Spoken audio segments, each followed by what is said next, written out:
Hey, what's going on, guys? So I've been using the Samsung Galaxy A13 for about 2 weeks now, and it's been a really solid device. I want to cover some of the features about this device that make it worth it in 2022. But make sure you stay to the end of the video. If you're brand new to the channel, I encourage you to subscribe and get notified for more videos just like this. But if you're already a part of the crew, salute.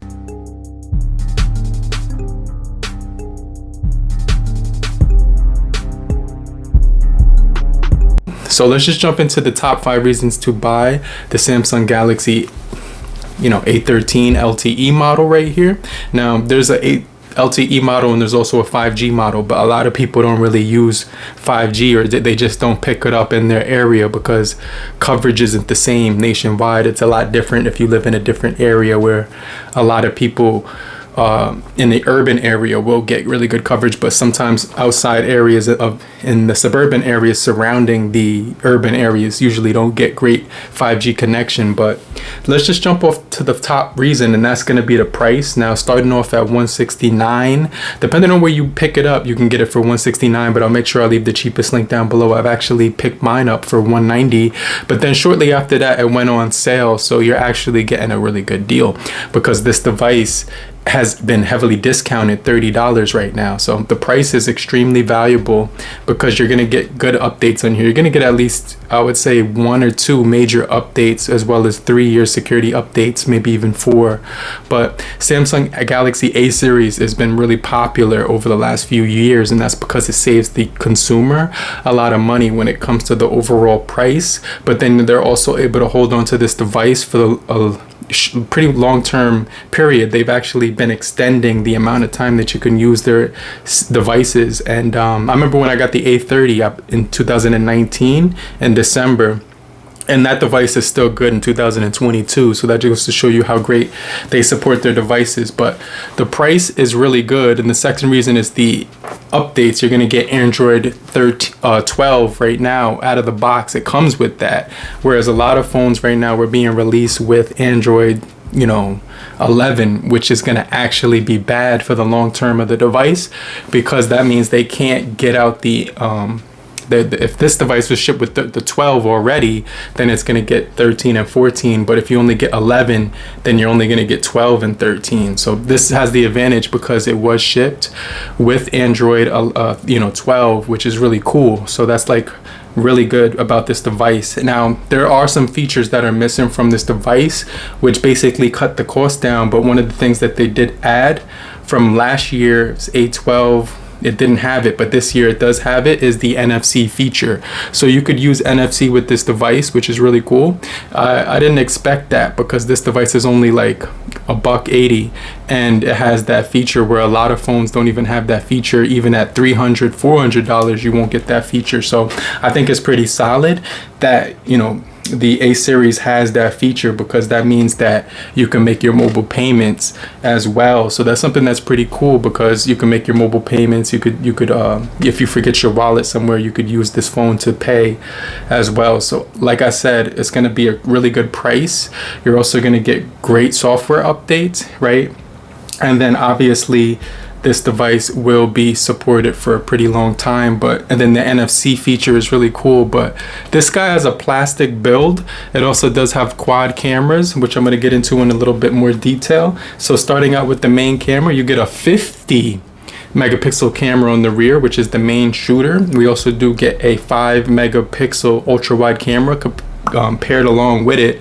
2 more cameras on the back, so we get a 2 megapixel macro camera for really close-up shots, really good detail, granulation, and things of that nature. So you will be able to see the small tiny pixels at like 2 to 5 centimeters away from an object.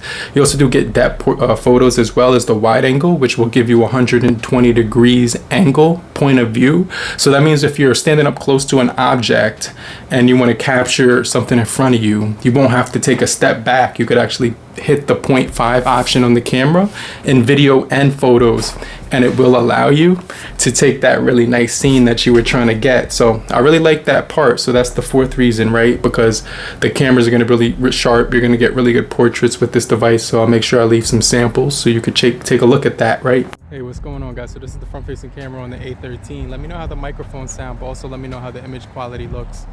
as I'm panning around in a circle, so you can kind of get an idea how the lighting is on the A13. So let me just start walking, and I'm holding the phone with a tripod in my hand right now, so it's a little bit easier to manage. But as you can see right now, this is the front facing camera on the A13. Let me know how it looks in the quality. But I definitely think that this is pretty decent quality for a budget phone under $200. You can see like a family of turtles right there. That's pretty crazy. All right guys, so this is the wide angle option.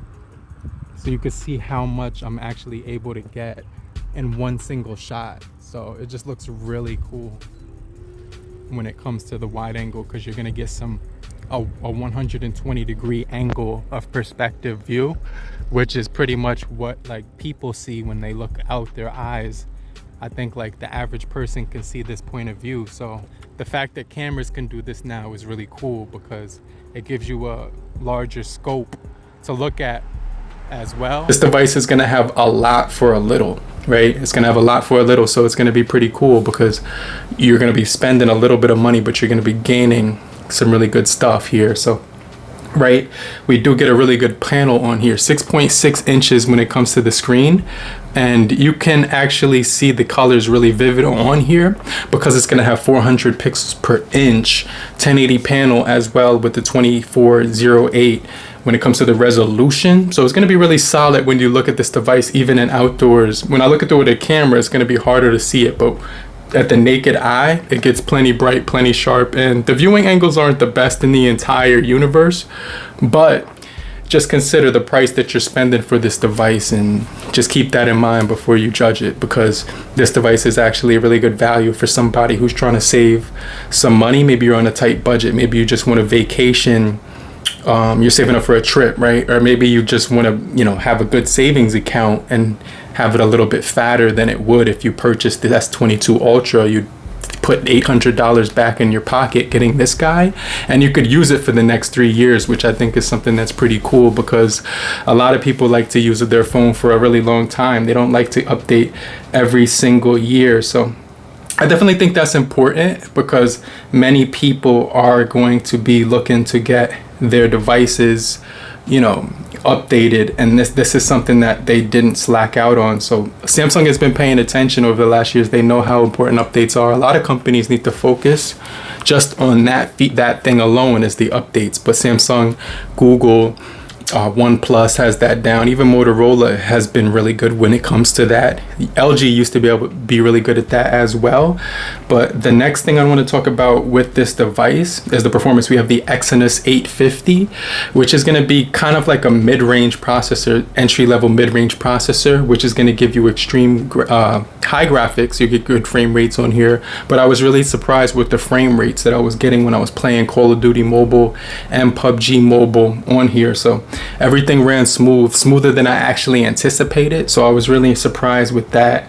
And then the next thing I was surprised about was that even though it had 3 gigabytes of RAM, 32 gigabytes of internal storage, it was running like a champ. So next is the battery, right guys? 5,000 milliamp hour battery. And somebody commented down below who had the A13 in the comment section, and they told me that they got 8 to 9 hours SOT screen on time, and I was actually getting around the same amount of battery life on my device. So I thought that was pretty cool, because this device is going to last a really long time during the day and even into the next day. So if you were like sleeping over a friend's house or something, maybe you got a little bit drunk, had too many drinks, right? You couldn't drive home. You wouldn't have to worry about if you forgot your charger, and if your friend just had an iPhone and they didn't have one for you to top up at, because you could just put it on battery savings mode and then stretch it out to another day, right? So that's something that's pretty cool, right? So I really do like a lot of the things about this device. It will have the side key, it will have gestures, but it won't have like that side navigation bar where you can swipe across and get all your shortcuts, because the A12 had that, but this one doesn't have that. This will also, it won't have the smart view where you can see your phone through your TV and sync everything from your phone to your TV. So you will have to use a more powerful device, because it's just not included on here. But I also like that this device lets you move files to the SD card from your apps, videos, photos, you know, things of that nature, music. It's very good when it comes to the storage. So those are the top 5 reasons why I would recommend the Samsung Galaxy A13. I've been using it for like 2 weeks now, and my storage is at 25 out of the 32 I've used, so I have about 7 gigabytes left, but I still have the SD cards inside of here, and all my photos and videos have been going to that. So unless I download more apps, I won't run out of storage. So I think that's pretty solid. But overall, the last 2 weeks have been pretty solid with the A13. But let me know what you guys think about it in the comment section down below, and I'm gonna get right back with you. But make sure you have a great morning, afternoon, evening, and depending on where you are, have a great night. Later, crew. Peace.